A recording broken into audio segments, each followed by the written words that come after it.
It was redder than red, and it was real thick. 911, where's your emergency? The cargo ship just flipped over in the channel.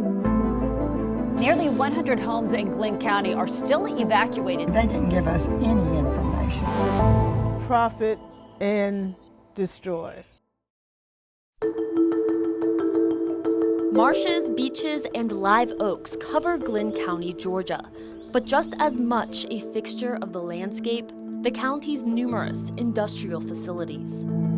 In just 5 months, explosions at a Simrise manufacturing plant in November and a fire at Pine Nova manufacturing plant in April, both forcing evacuations. The Simrise explosions leading to a fish kill, then another fish kill outside Sunbelt Forest Products in December. All this following the capsizing of the Golden Ray cargo ship in the St. Simon Sound in 2019, carrying 4,300 vehicles, which caught fire multiple times and leaked huge quantities of oil and other industrial fluids.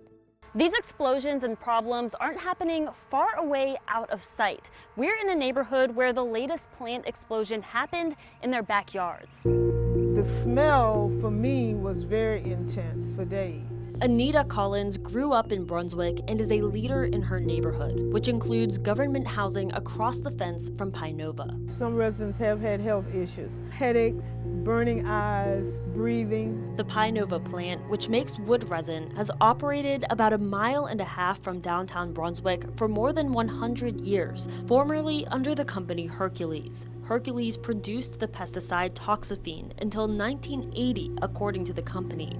Toxaphene is now classified by the Environmental Protection Agency as a probable human carcinogen. Think about how many individuals have grown up with that plant being right where it is. First Coast News questioned Georgia's Environmental Protection Division about the plume of smoke from the Pine Nova fire.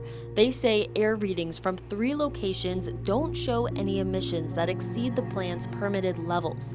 The county of 85,000 people is also home to 4 federal toxic waste sites. That toxic legacy prompted a study by Emory University, screening residents for the presence of chemicals like mercury and PCBs, which were dumped in the area by local industries for decades. There seems to be a lack of oversight and a lack of strict enforcement. Environmental advocates like Maggie Van Cantford with Altamaha Riverkeeper say companies do not face proportionate repercussions. One example they give, the 2-year cleanup of the Golden Ray cost $1 billion. The ship's owner, Hyundai Glovis, was penalized $3 million.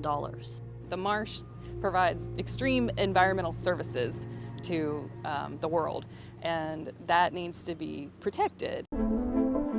These are older plants, they need upgrades. We're asking the EPD to look at that. Glynn County Commissioner Cap Fendig says the county, city, and companies must work together. At a meeting following the Pine Nova fire, it was revealed that neither the plant nor local firefighters had the materials needed to fight the fire. What we did in that meeting was put all of our industrial plants on notice.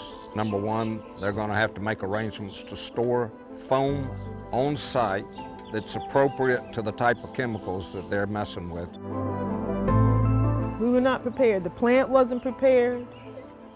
We weren't prepared. Pine Nova's Senior Director of Operations says in a statement the company is committed to finding the cause of the fire and increasing fire safety. According to the EPA, the plant is considered a significant non-complier of regulations governing hazardous waste disposal and has been fined $365,000 over the last 10 years. It was also cited by OSHA in 2021 after employees were exposed to chemicals.